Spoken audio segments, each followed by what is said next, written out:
Y'all sit down.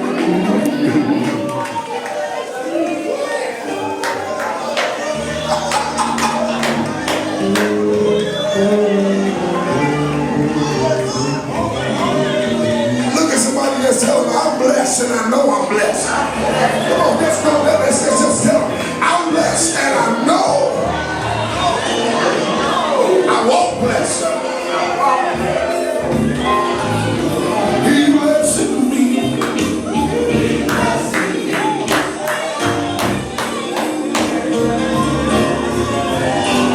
He's moving me. He's moving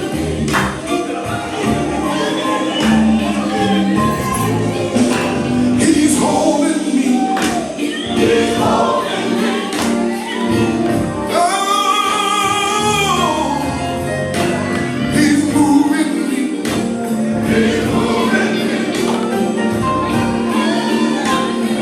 Anybody know he's a healer? He's healing me. Anybody here know you can lay your hands on yourself? Oh, he's healing me. Oh,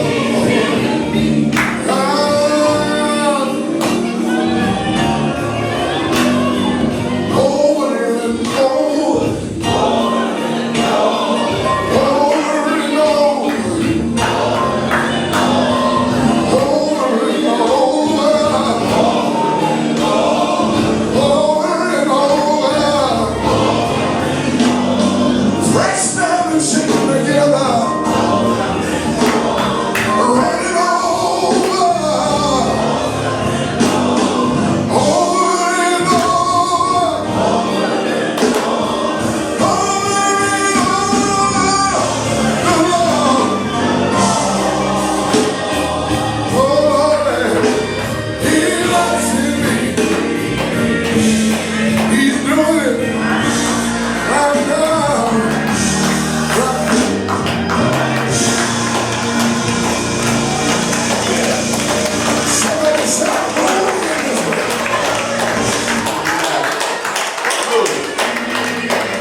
When you think about how good God's been to us, you have to praise Him. Listen.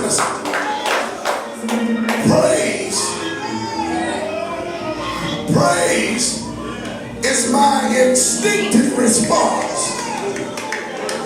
to the goodness of God. I don't have a witness here. Listen. Praise is my instinctive response. You don't have to prompt me when I think about God's goodness. I just automatically.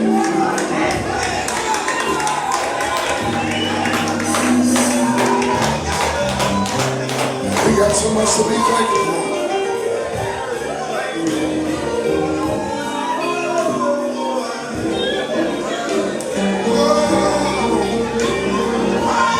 Listen, say this.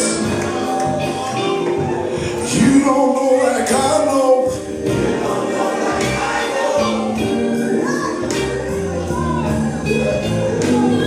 You don't know like I know.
think get the point. That feeling of gratitude that opens the heart, opens the way, as the ancient Kemetic mystics call it, the opening of the way to achieve, but to come to a spiritual path in search of. Don't become a seeker just to get more information. You see, you come out of an appreciation and a profound gratitude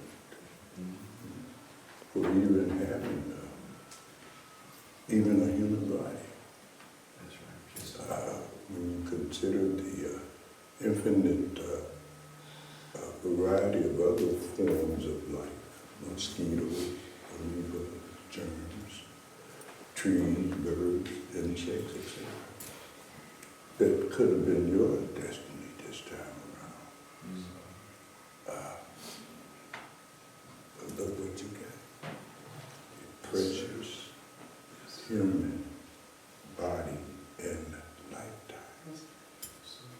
The recognition of that grace is what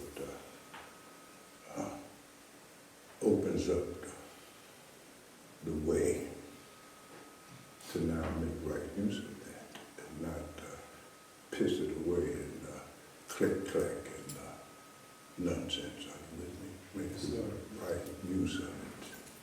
You see? So that's the foundation of any spiritual growth and development.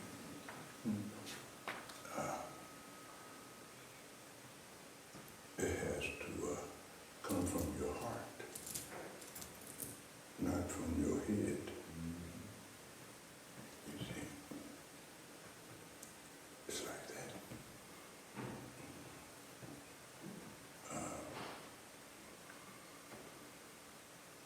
Sometimes your head gets in the way of your heart. Does it? Yes, sir. And you're trying to replace the heart with logic and reasoning and so forth and so on. But the reality is that your intellect is useless unless it's connected to heart. Otherwise, intellect becomes simply impotent. You know a whole lot of stuff that you are doing that you should be doing. True? Sure. But you can't do it because it's not connected to the heart. Hence, you'll spend your whole life trying to do shit that you know you should be doing. Because you're not grateful. You have no gratitude for the gifts given. You see, that next breath you breathe, you're not doing that. You didn't give you those five senses. You didn't give yourself no ability to hear. You didn't do that. You're not circulating no blood here. You're not beating that heart. You're not firing the synapses that give you the ability to even have speech. You're not grateful for the giver of those gifts. I think I better stop while I'm ahead here, okay? For what you rascals like to discuss today. And I want to welcome my newfound friend from another lifetime somewhere, Bhagwan.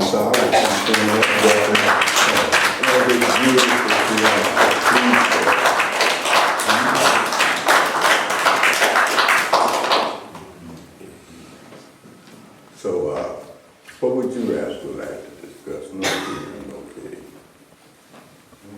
You made all these sacrifices to be here today, got in all that traffic out there, and crazy drivers and so forth and so on. So there must have been something that was on your heart and mind. So have it.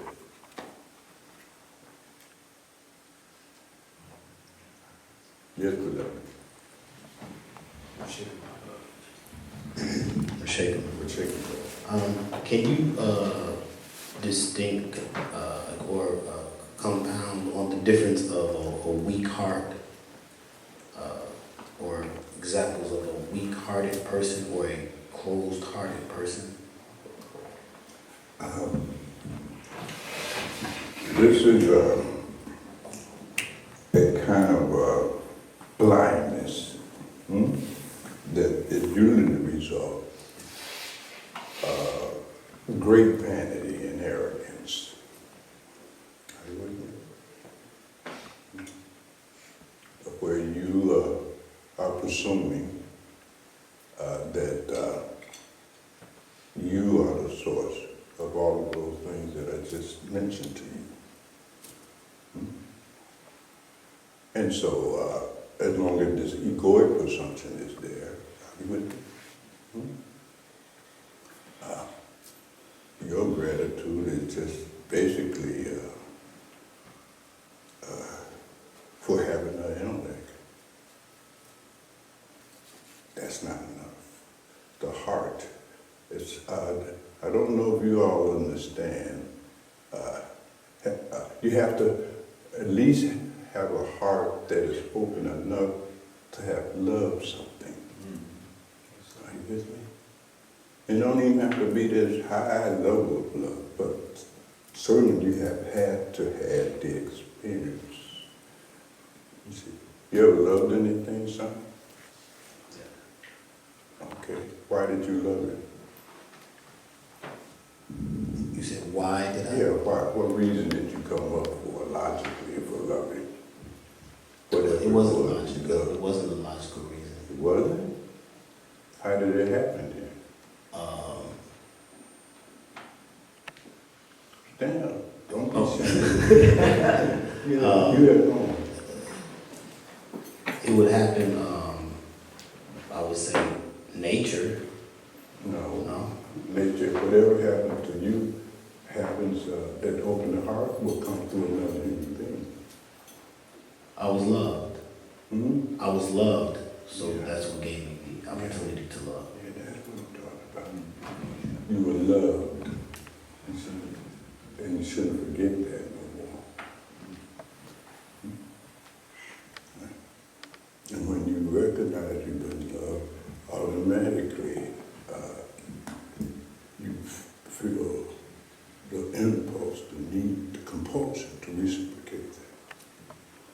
You know what love tastes like, because you tasted it. True? And you want to give all of those in your life a little taste of that. True? So it's like that. And all of us get a taste of love in the form of your mother. See? Or whoever assumed the task of mothering you. You get a taste of that. You see? The very fact you're here is because you feel some love. By your mother. True? Yeah. And if you have any character, you want to make sure that you do your best somehow to pay that love, see, to reciprocate that love. It's just a natural response. Haven't you noticed this? So that becomes an easier metaphor than simply to say, well, love the Lord, because the Lord is abstract. You see? True? If you can't love the one that loves you, come on here, man. Who are you kidding? oneself with God. Whatever God has to give you comes through another human being. True. Right? Like that strong physique you got, stand up so people can see you reflex. You know, right? With a weight lift. Work out. Yeah, work out. But the thing that I'm mentioning is, of course, that that body was made out of your mother's body and your father's body. True? You didn't make that. You didn't make your amulet. I mean, in African psychotherapy and psychiatry is understood. You know, certain things that you have came from your father. That body came from your mother. And that is what is sitting on that bench. You don't do none of that. But like a good son, you take good care of what your mama did. I like that, right? So you don't know that. I don't know if any of that babbling helped you at all. So you can try again, take another shot.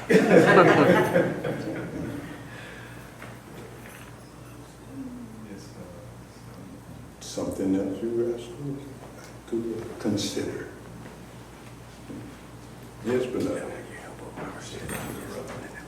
I say, can you elaborate a little bit on being in your purpose, loving being in your purpose, and keep from drifting away from your purpose? Oh yeah, that's wow. Man, we're gonna be here till it get dark. Because that's the question, you know what I mean?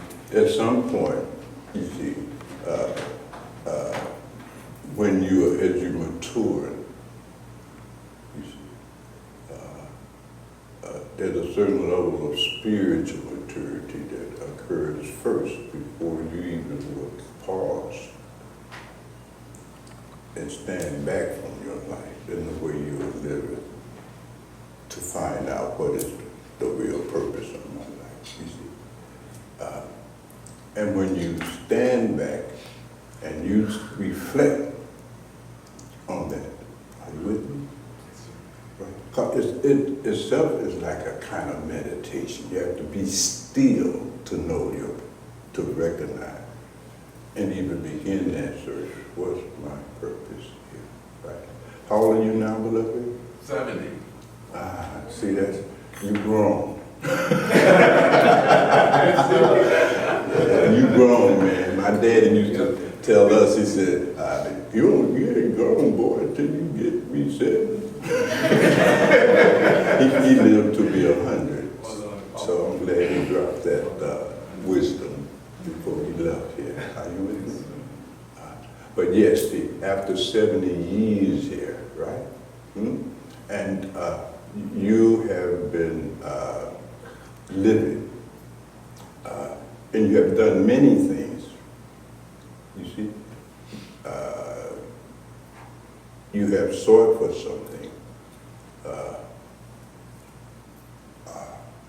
Most of those years, everything that you were doing, you were trying to be able to attain something, not material either.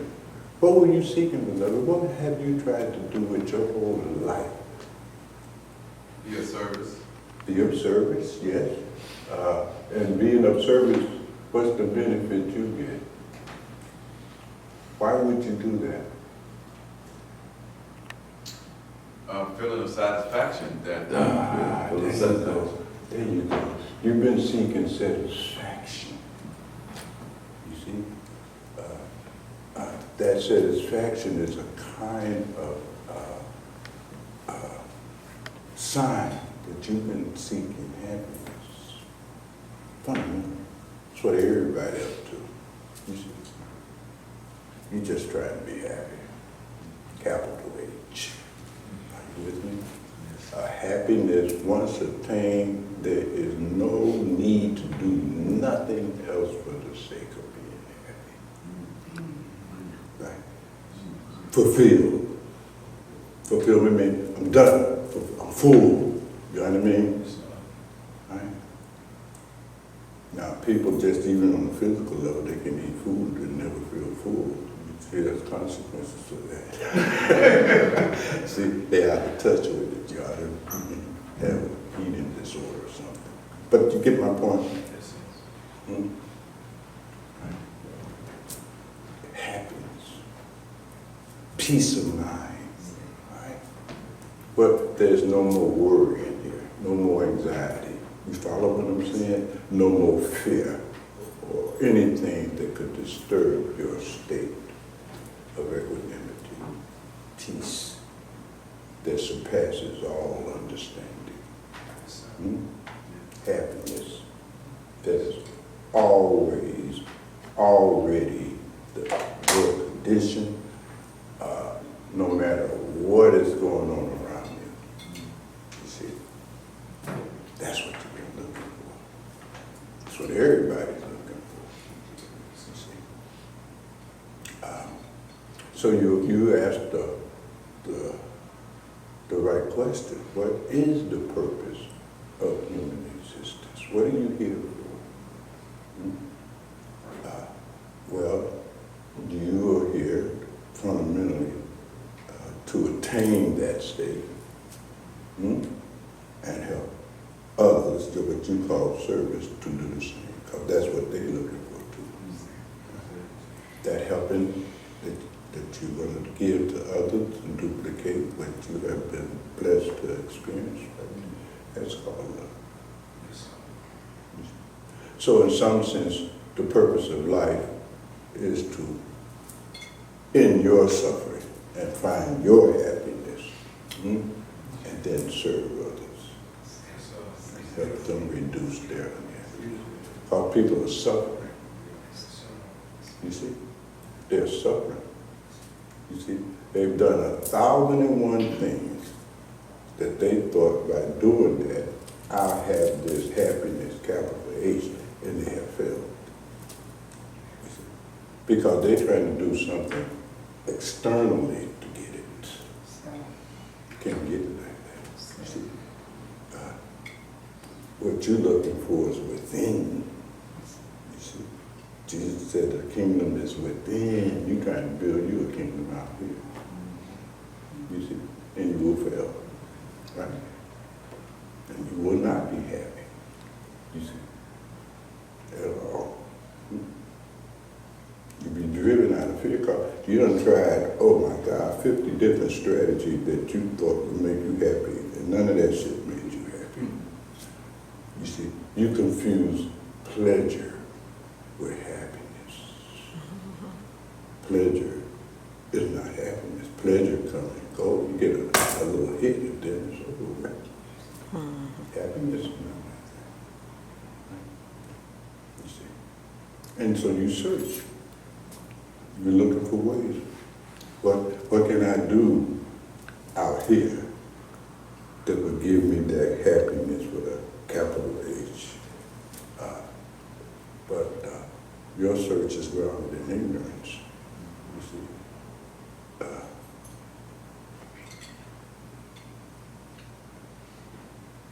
That happiness is in you already. Hence the need for spiritual development. You see, the removal of your ignorance. You see, that's what the gospel is. That's the good news that Jesus gave, right? It's the good news all sages come and give. The Buddha, the Mahavira, you name them. Let me go different. Buddha Hotel. It's ancient. It's the case. You got to go in here. Treasures in here. You're looking out there. I'm reminded of a story, it's an old story, about a poor seamstress. She had a bunch of kids, old man, and sewing and mending other people's clothes and so forth, but that was her only livelihood. And one day, her neighbor saw her outside, and she's down on her knees, and she's looking, she's moving dirt, leaves, debris, all of that, you see. And he said, what are you looking for? What's wrong? Why you got to come? Normally she'll be in there sewing, you see. It's dark out here now. And, it's the evening time, nighttime. And she said, I'm looking for mine. I only had one good needle left. I was sewing, somebody felt and the needle broke. You see? And I'm looking for that other good needle that I had. And so he said, I'm going to help you. And he got down on his knees and he's scratching and he's looking and he's searching. And time is going by, isn't it? And he still asked her, said, look, it's getting even darker and darker. You see? And pretty soon it's going to be raining out here. You see? Where? Give me an idea. Where approximately do you think you might have dropped that needle? And she said, I dropped that needle in the house. He said, my God, then why are you out here? Look under the fading light poles. She said, because there was no light out here. That's what we do. That's what you were doing. You see, that's all you do. You're searching for something where it doesn't even exist. You're searching for it in the context of relationships and so forth and so on, right? The acquisition of powers, fame. You see, it's not there. And you know that when you get grown. If you don't know that now, that means you ain't grown yet. You ain't tried enough stuff to see the futility of everything that you did to make yourself permanently happy has not worked. Right? And that's hard for you to admit, so you got this ego act going. You smile, and how you doing? I doing good. See, no. You're not doing fine. You're lying to yourself. You're pretending like you are happy. That's all that is. But behind that smile on your face and all of that, there's much suffering. You see, you read about it. Something you heard so blew his brains out. And you shout. Because, so-and-so, that brother had everything together. No. He thought he'd get him 2 PhDs, he'll be happy. 2 PhDs, he'll blew his brains out. Are you with me? Yes, y'all getting the picture? Yes, sir. You see? So the purpose, beloved, and I can go on and on and on, but I know we old, we ain't got all this time. Purpose of life. Got it from, you see. That's bottom line. You see, it's to become, it's love and happiness is the purpose of life. And if you have not achieved the one, you cannot achieve the other. And if you have not done that, then you've done nothing with your life. You pissed it away out of profound ignorance. You see, you've been following your mind, your so-called understanding. If you're so smart, why are you so miserable? Why are you suffering so much? Right? You have arrogated to yourself a wisdom you don't even possess. But can't nobody tell you that shit. Right? Because you, in the same breath, you are suffering from what we call arrogant ignorance. You're ignorant, but you're arrogant. You can't be taught nothing. You see? You can't be gurued. Because your mind is your guru. Your so-called understanding. You see? And this is how it is. Jesus said, don't lean on your understanding. He said, don't lean on your mind, because you don't know nothing. Look and see. Don't believe that. You see? You really don't know. And you have to have the courage and the honesty, the integrity to tell yourself the truth about yourself. But you don't know the truth about yourself because you ain't never set your life in the palm of your hand and examined it and did that assessment. Are you with me? Yes, sir. You've been busy pretending. Because that's embarrassing. You know, I'm 80 years old and ain't. You see, that's embarrassing. You've been on the planet 80 years, 75 years and so forth. And you still broke, spiritually broke. Still in them clubs out there.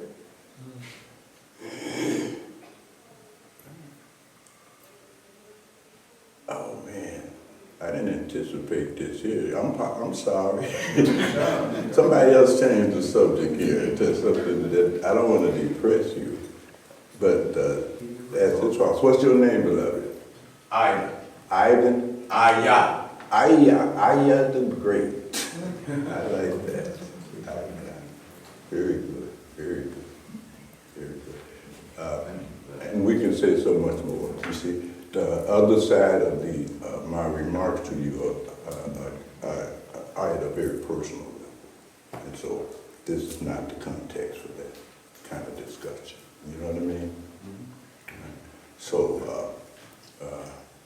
you can see somebody, anybody in here, and get my number. Mm-hmm. You can get my number from one side, right? You got my number. So that's no problem. But that's a good question. You see? And you have to go sit somewhere. The Buddha sat on a bowl tree. You see? The disciples of Jesus, you see, Jesus was taught by John the Baptist. John the Baptist out of the jungle somewhere. You have to stand back from your ordinary click-clacking that you call life and go get into some quiet place. Ernest was saying, you know, to get into nature. There's a whole kind of reason that people went into nature. Some went into the forest to hunt and kill and get them something to eat. Others went to sit by a river and sit up on a tree and begin to contemplate. The Buddha was like that. You know, I've been a lot of mystics like that. The ancient African spiritual practitioners, they practice in the forest, in the jungle, you see. Hindu mystics, all of them, you see.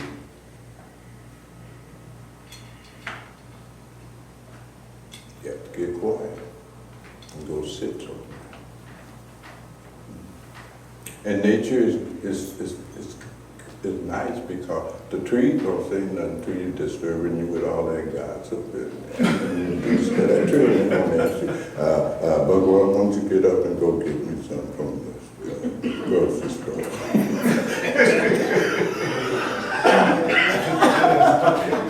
The trees ain't gonna bother you, you know what I mean? They welcome you, have a seat. Sit. You know, some of those old early Christians, they go out in desert mothers, the desert fathers, their preference. Because there ain't nothing out there. Ain't nobody going out there hot shit like that. You know what I mean? Yeah, right. Perfect. Some went up in caves. You know that right now. You're 70. You see. But you understand solitude and silence and sit in that solitude and silence.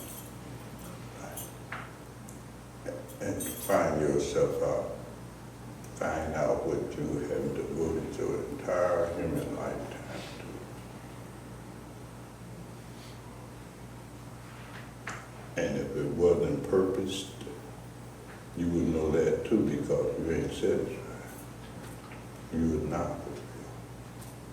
You're still looking for something to do. Right? You see? Are you with me? Yes, sir.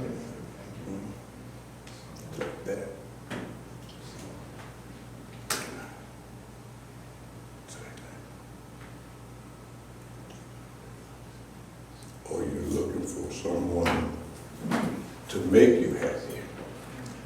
See, it gets ugly, right? You have failed to find how to fulfill that need in yourself. So you're looking for somebody to do your work for you. We call them husband or wife. You see, let me find me a husband, and your job is make me happy. Or that you find you a wife, baby, you better make me happy. I'm out of here. You understand what I mean? You exploit people that you're in relationship with, and put that whole responsibility on them. Make me happy. Now this is bound to fail. You see? Because it's just two unhappy people coming together. How would either one of them make the other one happy? This is a no-win game. That's why the divorce rate is through the roof. Fails.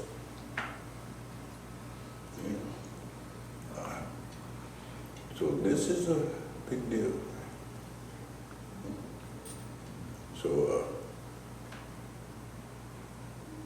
still got time. Not a lot though. You see? Not a lot. All right, who else got something else to say? Yes, Mom, Namaste. Namaste. It said that that we are confusing happiness with like enjoying the moment. Yeah. That's where we're kind of like stuck. Yeah. So I don't think happiness kind of like the word happiness exists. Yeah. You're absolutely right, you see. When we're able to distract ourselves from our suffering, that distraction is what we're calling happiness. But it's just a distraction. It temporarily distracts you from your suffering. Are you with me? And hence the entertainment business is probably the biggest business on the planet somewhere. Are you with me? Because it distracts you.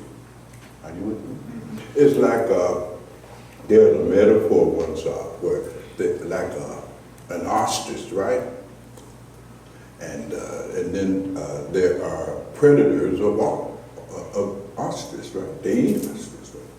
And so you see this lion, this ostrich sees this lion done spotted him and he's smelling lunch, right?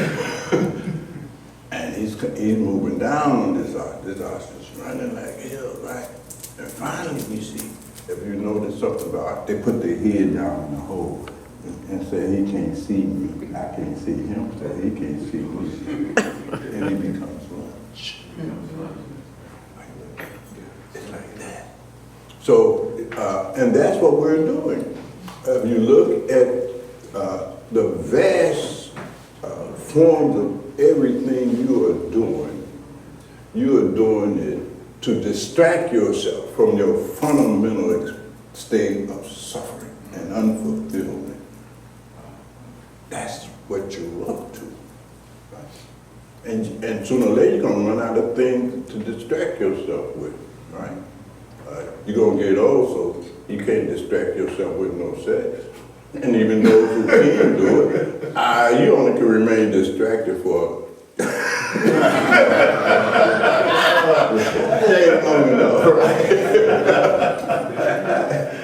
You understand what I'm saying? Or you distract yourself and eat something, right? The eating disorder fundamentally is rooted in the fact that first you ain't feeling good. And the easiest distraction, let me eat something that tastes good. And you get a little distraction for a moment by that pleasure that you get from the food. But then again, you're going to get hungry. Right? True. And you back in touch with your condition. Poor metaphor. I apologize. No, I understand. Yeah, But you understand. Exactly. Men, we do other things, you know. You take a drink, smoke you some weed, watch a football game. Now you know what? 7 hours of football. That's a sign you are in very bad shape.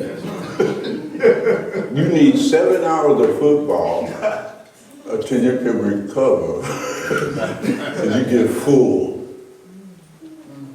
It's a disorder. You see, way over the top. Right? It's something. You can feel in all the other parts of that argument. Right? Yeah. And so you have to see for yourself. It's not about seeing what other people are caught up in. That's not useful. You have to see what you caught up in. You see, it can be work. A workaholic, same thing. You see my point? Work, because that's a distraction. You see, emotionally you get bored when you don't have something to distract yourself with. You get bored. Boredom is a form of unfulfillment. It's a classic experience of the absence of happiness. You're bored.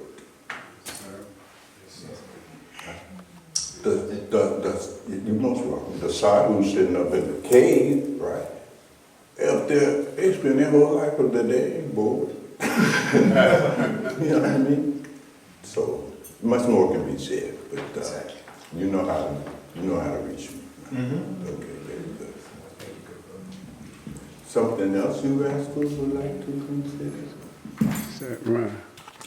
Satsang, raise his hand. No, I was stretching mine.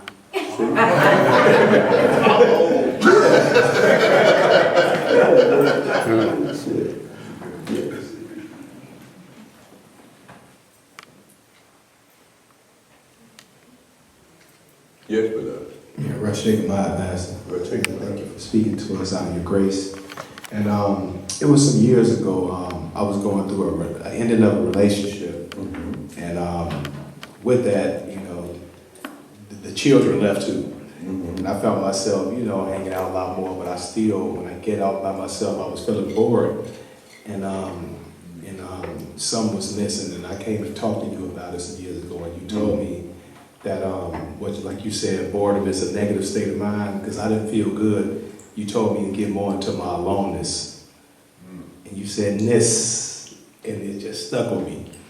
And just taking some of that medicine, I actually enjoyed being alone. You know, it's no boredom, you know, it's solitude, peace. You know, that way I can get more in tune with my inner self. Yes. Appreciate that. Well, you see, beloved, you have to be careful about those kind of things, right? You know, you have to handle a person where a person is at. It's like, for instance, you look at Ernest, right? Ernest, stand up again, please. Do like this, Ernest. So, if you want a body like that, right? Right? Yes, sir. That requires, first, you see, that you are at a certain, like if a child, a little 10-year-old kid wants to be a muscle man. I can't say, well, go to the gym and start bench pressing 300 pounds. He can't do that. I might give him a barbell, so go do your, work with that little 5-pound bar.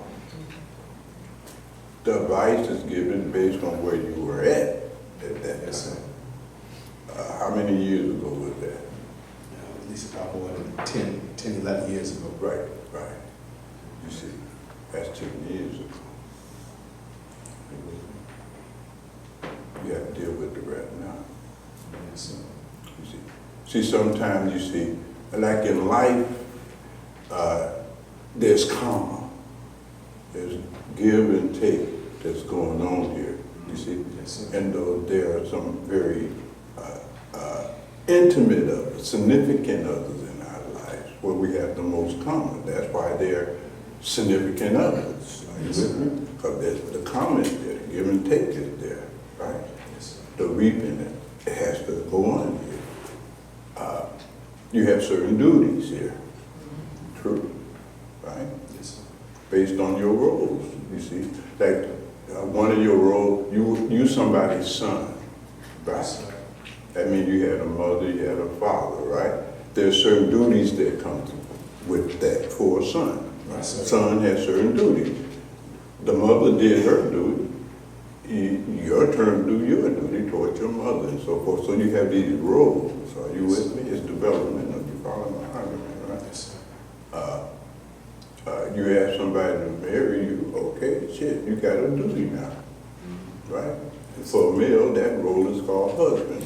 You gotta go do some husband shit, right? You might not have realized at the time, because you was in this romantic fog, fantasy. You don't know how to husband no woman, and it fall apart. So I think the operative word that you used thus far was you were relieved, right, of duty. It feel good. It feel good. I just know it wasn't a good feeling that came with that. Yeah, but the point you're missing still, you were relieved of duty. Like an army, Yeah. we take your rifle from you. You out. You see my point? You relieved of duty. And there was relief. It's like you pick something up, right? You pick up a 300-pound barbell or whatever it is, Yes, sir. and you walking with it. You take 2 or 3 steps, you put that damn thing down, because you're always about to break. You're relieved, right? The pain, you found the way to get out of the pain of it all.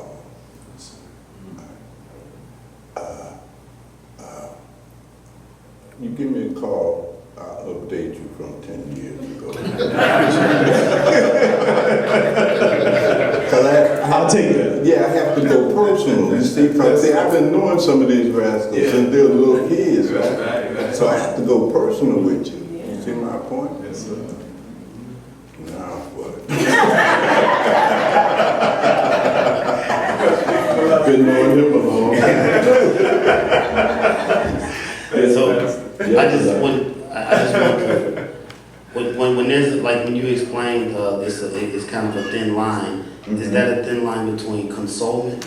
Because sometimes we start just consoling ourselves and it Yes. feels productive, Yes, but it's not necessarily, it's hiding to a degree. that's right.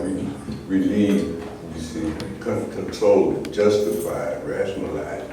Are you with me? Rather than acknowledge it, I just, you relieve when your kids, when you're away from your kids, because them kids have needs, right? And these needs are filled by mother or father, right? So for a male, see, these are things I'm saying. I'm talking to a male, right?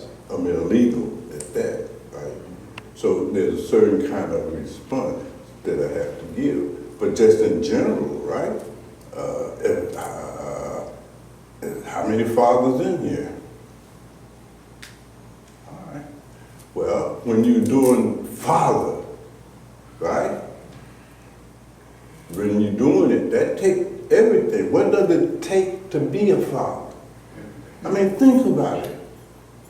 I mean, really think about it. Can you be a father if you are selfish and all you think about is your ass? Can you be a father? Talk to me here. Hell no, can't be no father. Follow what I'm saying? Yes, sir. You focus on you and your egoic ambitions and your egoic satisfaction. Are you with me? Yes, sir. You don't have enough manhood in you to sacrifice your own selfish ambitions and self-aggrandizement for the sake and the welfare of your child. You can't do no shit like that. You husband your car. Are you with me? Yes, sir. True? It's true. Yes, sir. You spend more time waxing your car in that hot sun than playing catch with your son. You're right. Or with your little girl. Are you with me? Yes, sir. Are you following me here? Oh, yes. You don't have enough manhood here. You haven't evolved very much. Are you with me? So you can't do no man stuff. That role of a man, you can't play it. Right? At all. So you don't have enough spiritual growth in you to do that. You're still too immature to do that, right? You can't sacrifice for the sake and the welfare of your beloveds. You follow me? Yes, sir. Can't do that. That's how it is. You see? And even if you and the mother of your children can't get along, I understand that happens, right? But your relationship with them children, that's a whole nother level, right? Yes. They shouldn't be having to chase you down to get some money for them to get some clothes. That shouldn't have to be enforced in a court of law. Are you with me? You're taking care of your responsibilities, your duties. See, it's interesting, we use the word Dharma, right? In the sense that it's teachings, right? And that's true. But the other meaning of Dharma is duty. You do your duty here. Are you with me? That's Dharma, right? That's Dharma, right?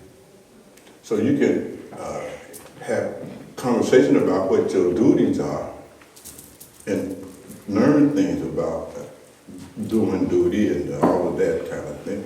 But the bottom line is, can you do the Dharma? Can you do your duty? Right. So even if you come onto a path, right, then there's going to be disciplines required. You're going to have to do something. And you're told what you need to do. That's your duty. That is the Dharma. Right? And all kinds of explanations will be given to help you understand it and all of that. But none of that is no replacement for doing the actual duty, the Dharma. You got to do Dharma is what I'm saying. Yes, sir. You got to do what you were taught to do. Do it now. Right? Some people can't do that. They can't do it. Male and female. So it's not just beating up on the brothers here. Since we're on the west side, I want to get shot.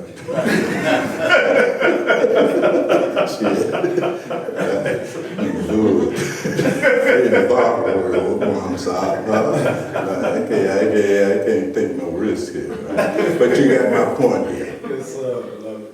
Yeah, you see.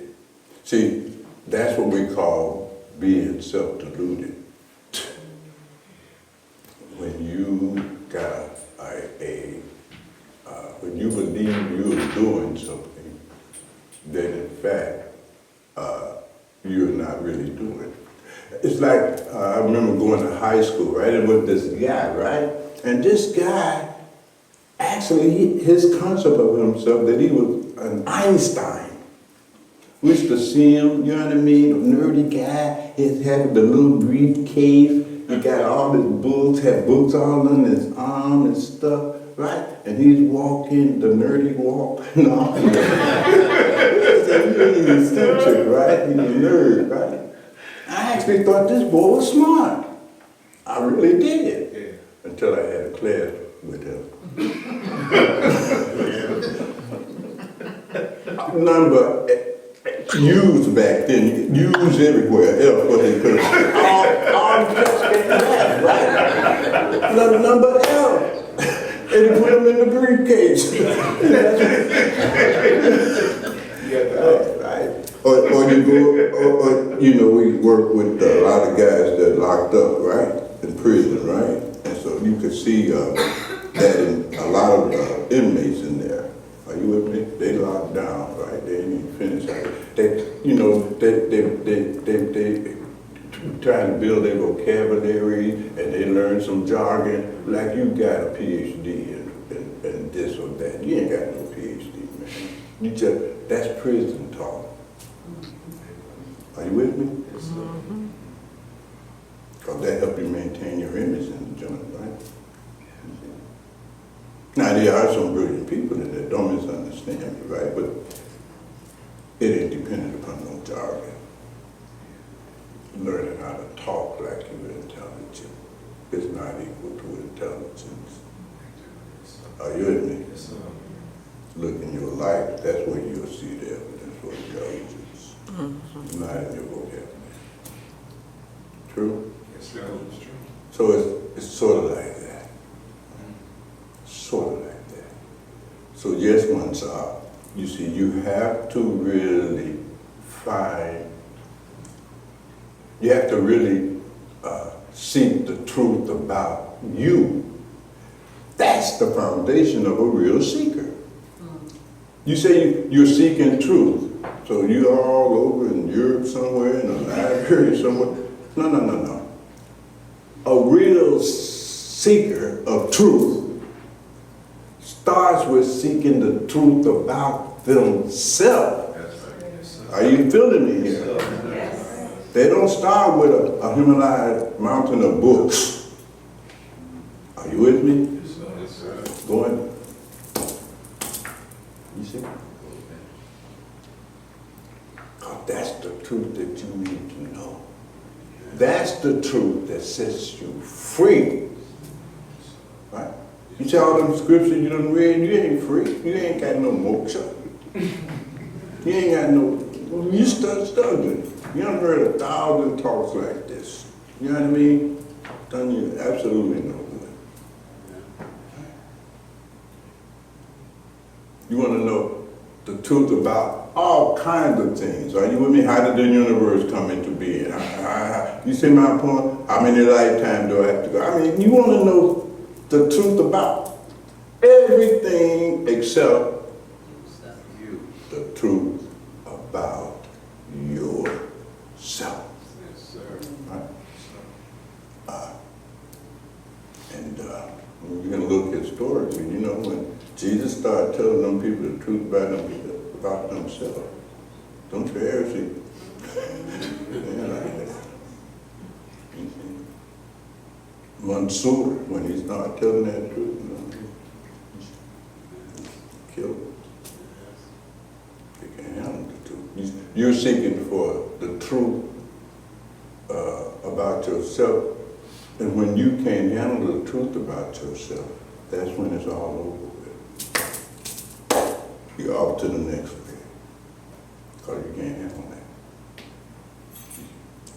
Right. It makes you angry. It diminishes your ego. Are you with me? And you don't like that. You know, so your whole act is like, you know, very intelligent, blah, blah, blah, blah, blah, blah. Where's the evidence of that? Besides your rhetoric and your propaganda, where is it? And I'm not talking about what grades you got in school. look at your life. Look at your life. And that's that's not easy. That's why we have to keep the company of others that are committed or also seeking the truth about themselves. We gotta hold hands here. Because other people are not gonna tell you the truth about yourself. You don't give a damn about what happens to you spiritually at all. Why would they? They're not invested in that. Right? True? True. Right. So, But there was only 12 that were serious about it. When no 1.5 billion Christians, no, sir. there was no Christianity. There was the way. That's what Jesus Yes, sir. Yes, sir. He showed the way. I am the way. Right? Very different. You see. The Prophet Muhammad, peace be upon him, 25 went. That's it. To Egypt. Brought back Islam. And I know 1.5 billion Muslims. You have to understand, you see. Very, very few are seeking the truth, which is the truth about themselves. Yes, sir. You see, because if you don't know yourself, I don't care how much else you know. Fundamentally, you are ignorant. Yes, sir. Fundamentally, Yes, sir. right? And the proof of it is just look in your life. You done been married for 14 times because you keep living alone. Because you don't even know who you love. I thought I loved you. Come on. You see? Yes, sir. Because you didn't know the truth at all. Ancestors said, know thyself. Know thyself, sir. Know thyself. Yes, sir. The Greek philosophers said over their academies and ancient Greek, do not enter. Only those who know themselves shall enter there. Yes. We got a gate up at the University of Chicago. They still had that same thing. Go out there, you can see it. Yes. You see, no one who don't know themselves should even come here. Yes, sir. It's like that. You see. And nobody can do that work for you. You must look. Are you with me? Yes, sir. And tell yourself the truth. And if you are a true seeker of truth, that's what you do. If you're not a true seeker of truth, that's the last thing you want to do. You see? And even if you see something that is totally contrary to your myth that you make up about yourself and your propaganda, you blame it on somebody else. Satsang did that, made me, you know. You see? My mother, my father, the white man, the black man, all of this crap. Yeah. You complain all the time. Yes. And you blame all the time. Yes. Right? You blame your shit on others. And in that process, you delude yourself. And you start arrogating all these qualities and characteristics, virtues even, you see, to yourself, none of which you actually possess. You delude yourself. You deceive yourself. We all got imperfections, shortcomings, and faults, beloved. It's true. That's the human condition. Yes. Right? We all got weaknesses. That's the condition. Right? You must know them. Yes. Are you with me? Yes, sir. Right? We got flaws. Right? Other people might see them and they react to them. But you didn't know you were an asshole.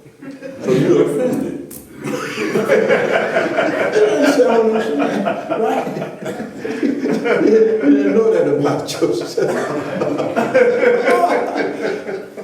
You see? Do you understand what I'm saying? Yes, sir. Yes. So this is something. You see, this is why the path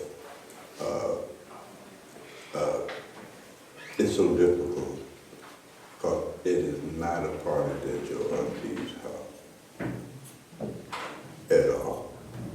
See, you're not going to get a pat on the back and all of that stuff. One of the kings went to an ashram, you see, in ancient Hindu history. This is a king, right? And but he was also a seeker, right? To some degree. So he went to the ashram, right? And he's king, and the king, right? And he's walking, you see, and somebody threw some garbage on him. You see? And he thought, man, if they had did this, right? Right? But, and then after, they looked at him and said, you ain't no king no more. Now, you got to develop humility and all these things, right? So the ashrams, yes, there was a lot of learning that goes on, like in the pyramids in ancient Kemet, you know, that was a university, right? So yeah, a lot of knowledge, you see. Timbuktu, the library, tremendous library, right? And there was a lot of stuff, but that wasn't the only thing going on in Timbuktu, right? Or in these ancient temples in Egypt, or in the ashrams in India and so forth and so on, right? They were taught virtues, character development. They were taught. And I know, like, those of us who went to Egypt, we still remember the Temple of Isis, right? When them young girls got their menses, they go to that temple where they learn how, right? How to become a civil. You see. In Hindu tradition, same thing. You know, in the Vedas, you see, one of those girls, right, who achieved that ultimate status of womanhood, right, called her queen. Are you with me? See, y'all call yourself queens, but you know what I mean? That they are actually real queens. Queen wrote a scripture. Are you with me? And Queen says, the man that I love, I make him exceedingly great.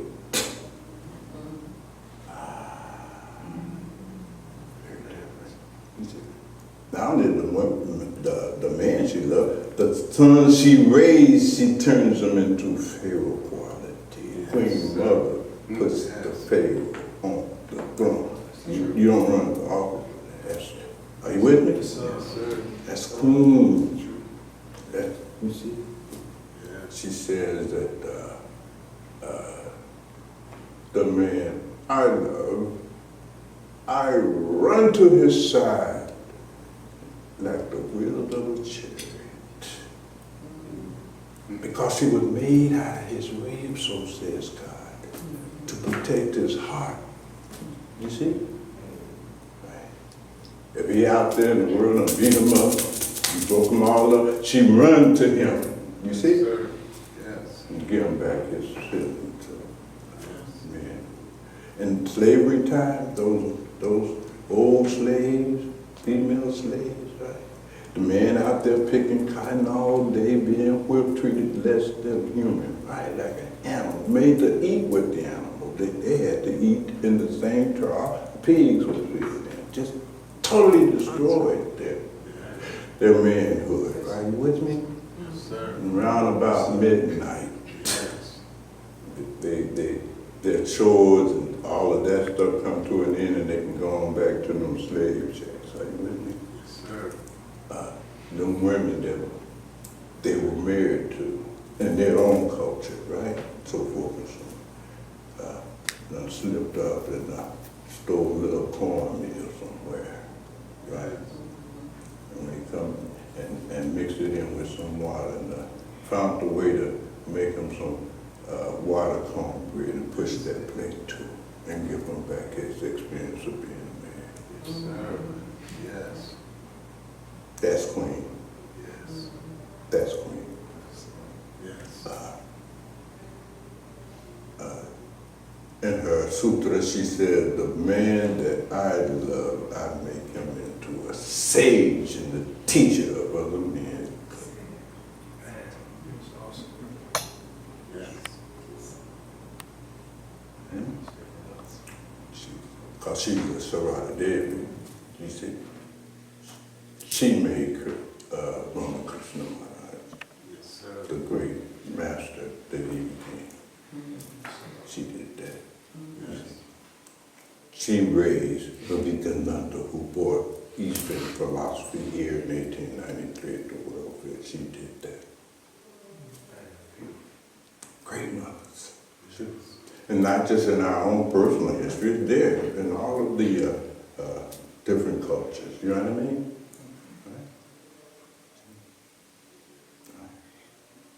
La Familia in the Spanish culture, right? That was a whole different thing. True? Whole different thing. Whole different thing. You had men, we call them papi.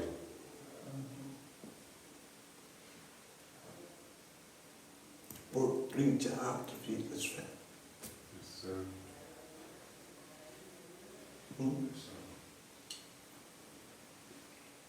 There's no more poppies.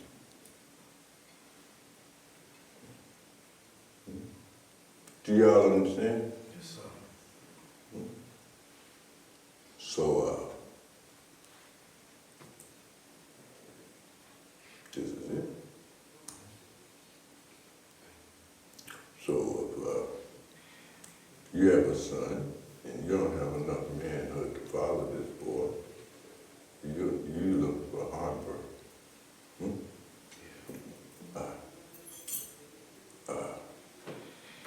A lot of boys would develop their relationship with their father based on how their father treat their mother because they love mom. Yes, sir. You see? Right? And you're in there making her cry. Yeah, it's a wrap. This boy gonna beat your ass as soon as he get big enough to do that.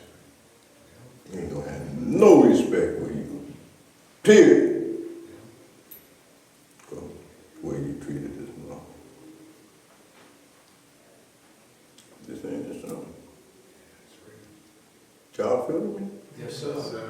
Somebody help me get off of this stuff. You see? Are we gonna have any fun today at all? That was good. So you begin to see why it's so important for us to tell ourselves the truth so that we can see where we need to do work on ourselves, Yes, sir. right? So that we'll be more capable of fulfilling the responsibilities and the duties that are going to be associated with us by virtue of our gender. Right? If you want to find you a husband, you better make sure you know how to wife him. If you're going to find your wife, you better know how to husband a wife. Are you with me? You won't know that. You see? You won't know that. And you will fail. Even if you stay together 50 years, you still fail. You still fail. Because there's no oneness there.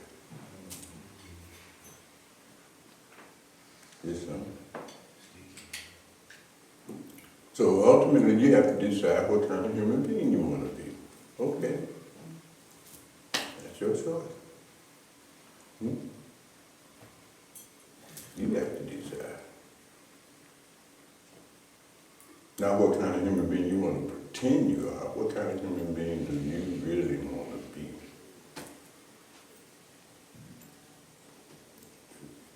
Figure it out.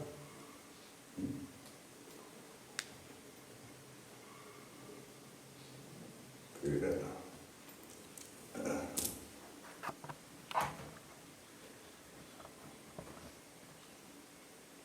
Y'all tired? I'm sorry. I don't want to talk needlessly here. You see, that's not useful.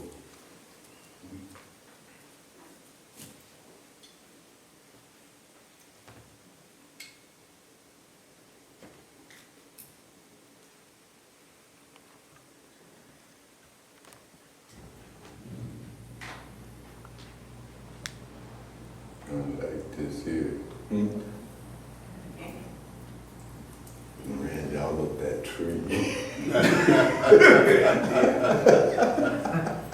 Oh, yeah, that tree, you can't come down. You see? Oh, God.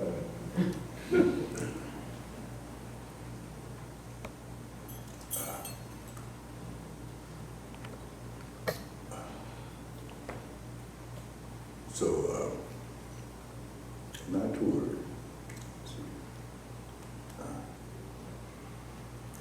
You have the same thing in you that a Buddha had, same thing in you that Jesus has, same thing that the prophet, same thing that all of the great seers are saying. That's in you too. You might call it different things, you see, but it's in you too. You too are made in the image of God. You too have Buddha nature, too.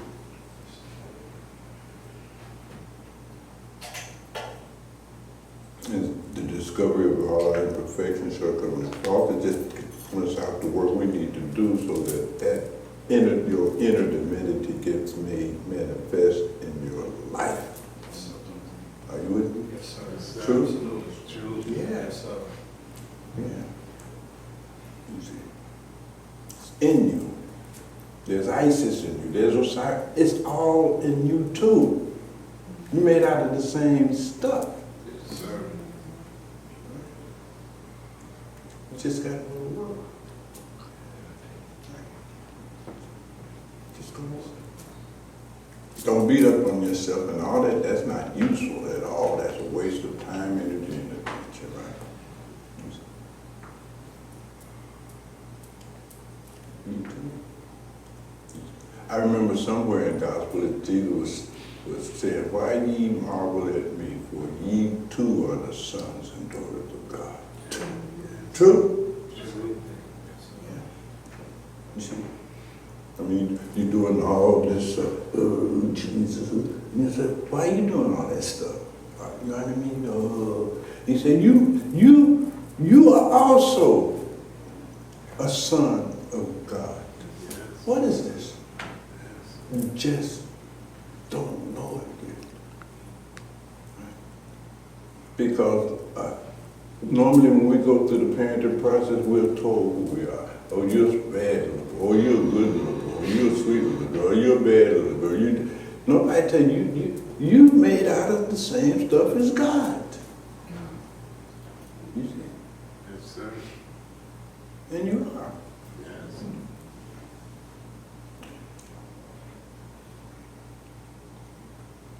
Now, it's one thing to be told that, but if you really don't do the rest of the work, then you simply become deluded. Are you with me? You should.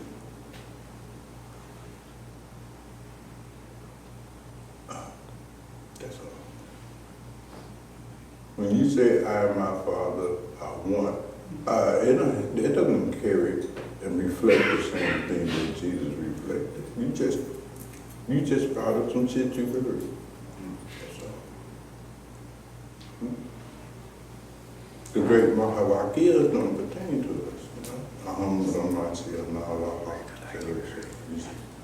Nunca sabe. You see. Just mimicking. That's all.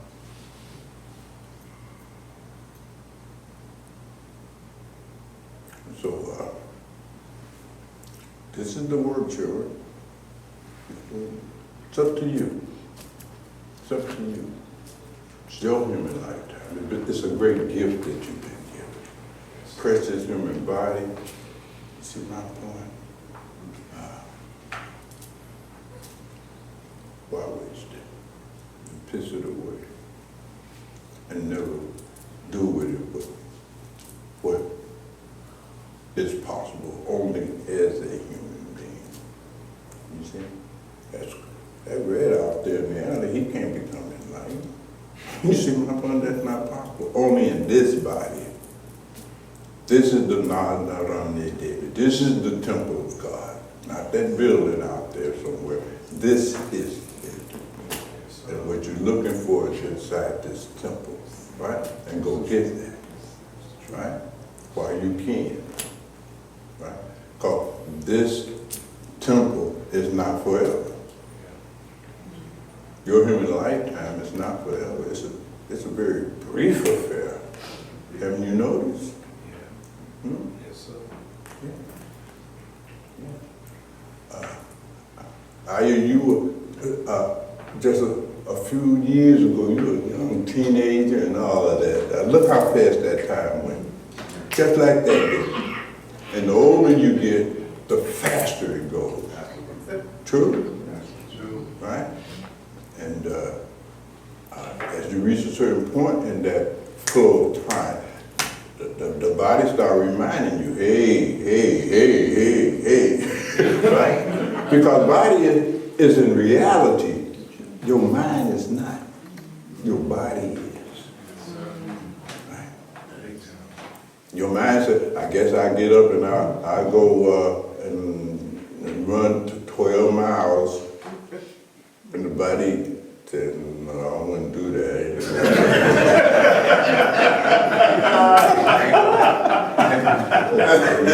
Settle down and get you a cup of coffee. The body has spoke. You see? And if you don't obey it, right? And you get out there thinking you 15, 16 years old, man. I had a manager, I used to have an Allstate agency years ago, right? And the regional manager, he was this guy. Ernie, he was built like, well, this guy was built. He was in his, I guess Ben must have been maybe about 50 then. But he was in just this extraordinary shape, you know what I mean? And I remember a couple of years later, because I liked Ben. Ben would come by here, kick it with us and all that. So he was a good manager, right? And then I heard he was dead. And I went by the house, because he lived there in Oak Park, right out there in Oak Park, right? And I said, what? Is Ben dead? She said, yeah. I mean, it was a hard loss. For all of us. I mean, to know Ben was to love Ben. He was that kind of brother. And I asked, what happened?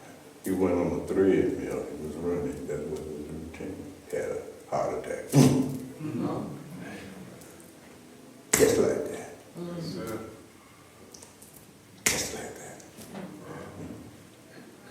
Because how much you can bench press, there ain't no measurement of how long you gonna live. You understand? Yes. A bus hit you, right? You see? A bullet catches you while you going into a store. I mean, look at all of the ways you can die. And people do die, right? Right, we're a mortician back there, right? Yeah. Sometimes he look dead, just hanging around.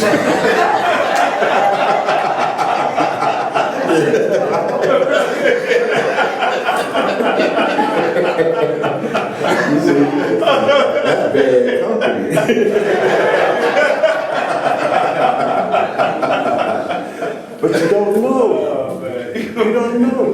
pick up a body, you could still smell that Christian Dior oil now. And them red bottles on her feet. You don't know. So don't procrastinate. Don't pump. Get out of that future. You arrogate to yourself, well, Bhagwan, I can still take my time, because I'm going to live to be 70. You don't know that. I didn't know that either. you didn't know, man. Right? True. True. You don't know. So don't waste time. Right? Even if you don't get wiped out, you into the 70s, upper 70s, now your body is touched, so now your mind's going to change. Right? You see? Let me write this down, because I might not remember none of that. And that's true. You probably won't remember none of that. Are you with me?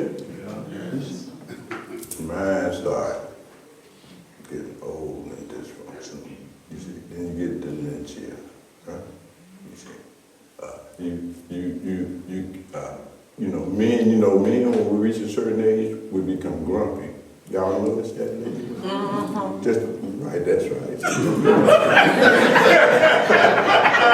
We become grumpy. We ain't got time for all that stuff no more. Patience, we tired of all of that, right? Now the thing is about the old man becoming grumpy, he done had too much drama. He just can't take no more. It's not all that again. You just get on up and walk out the house. So, I'm too tired to be arguing with you. Tired. So these are just some things that is waiting for you too. Waiting for you too. So what are you gonna do? You got a chance. This is your chance. All you young brothers, you got a chance. You got a chance. You see? Stop presuming you're gonna do this inner work on yourself somewhere out in the future. Get out of the future. You see? Stop lamenting, I didn't do it when I was young, but when no. Get out of the past.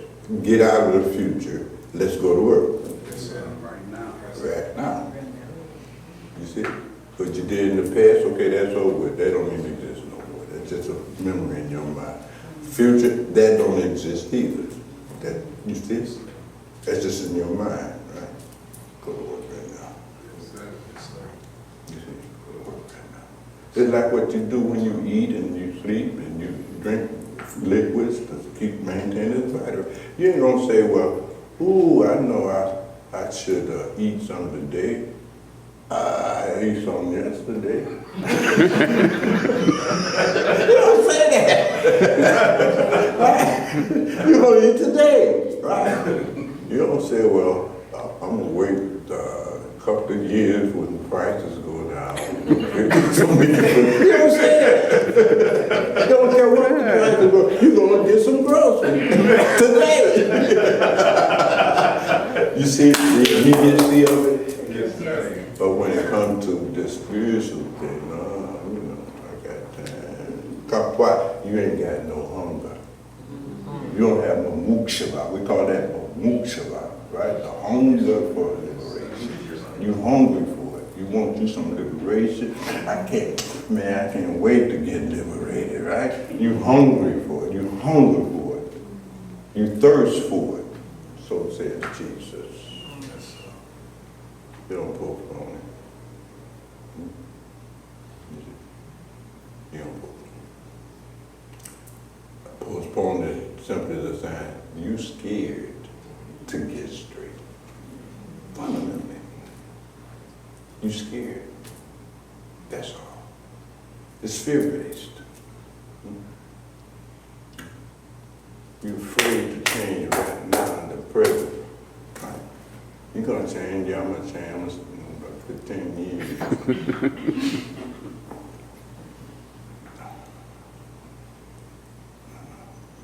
I'm going to change, but first, I got to do this. Then, said, right. I'm gonna show you what I'm working with. Jesus said very plainly, you see, to the gentleman that said, Jesus, y'all hold up a minute. I gotta run back here because there's been a death in the family. And what did Jesus tell him? You come follow me. You don't get this problem. You turn back. You ain't even worth following me. Let the dead bury the dead. You come follow me. It's a metaphor. You with me? I'm gonna wait till all of my family members, join the path. No, that ain't how that goes. You see, but all of them and these kids and all that, they had nothing to do with my decision. You see, that's my decision. I ain't waiting for them. Block them in off. They may get killed or something. I ain't got no time for this. Back now. You see, right here. You see, just like that. Not as good that they came, but that was not a factor for me. Yeah. You see. Y'all understand? Yes, sir. Y'all understand? Yes, sir. I know sometimes I say these things, and even I say, man, how that didn't make sense even to me, but I'm glad it makes sense to y'all.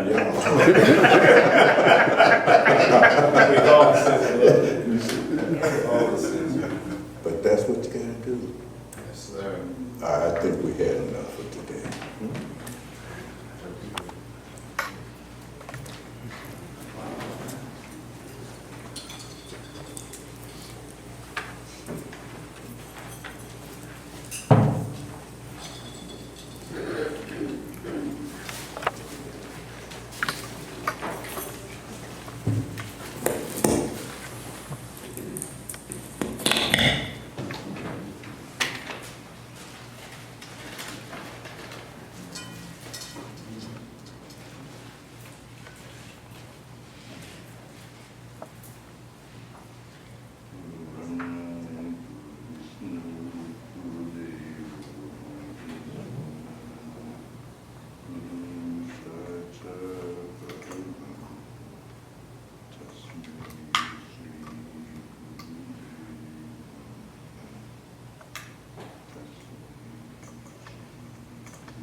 I've had some good days. I've had some hills to climb. I've had some weary days. And some sleepless nights. Happy birthday. But when I look around and I think things over,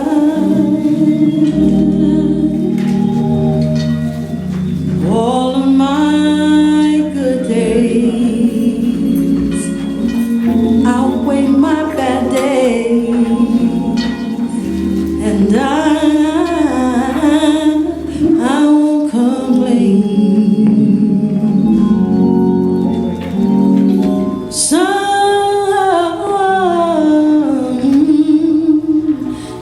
the clouds hang low. I can hardly see the road. I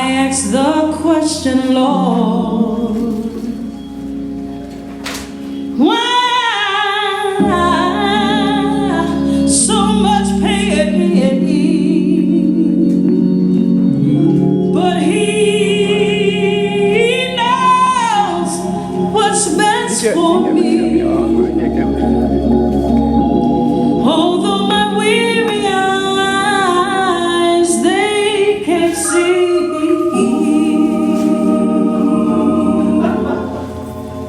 So I'll say thank you, Lord,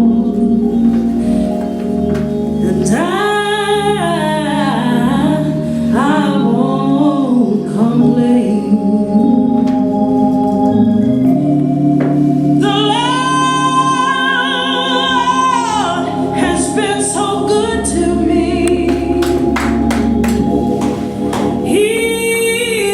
He's been good to me.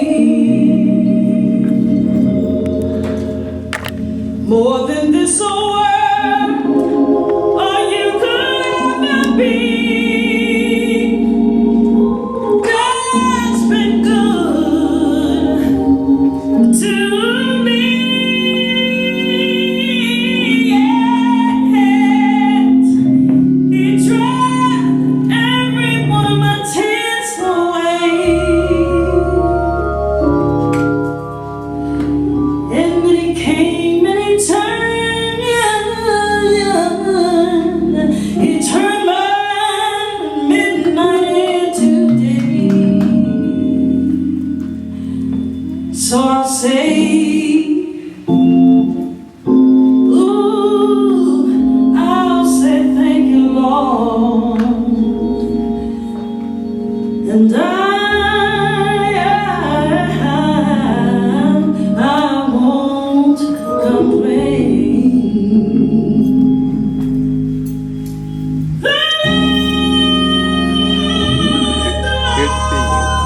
God has been so good to me. God's been mighty good to me. More than a soul, all you could be.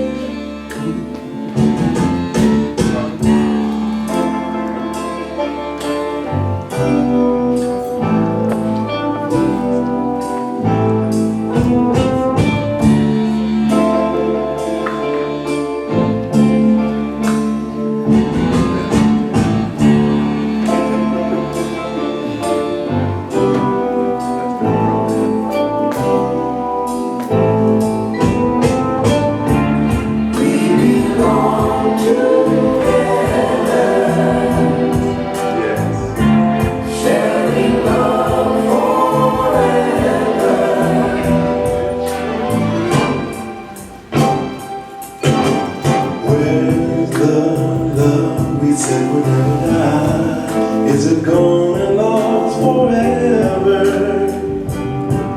Forevermore. We had all the chances, you and I. There has been no love more better. I wonder why. Last I love you. Oh, do what we gotta do. It's got to be the way it was before.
real quick.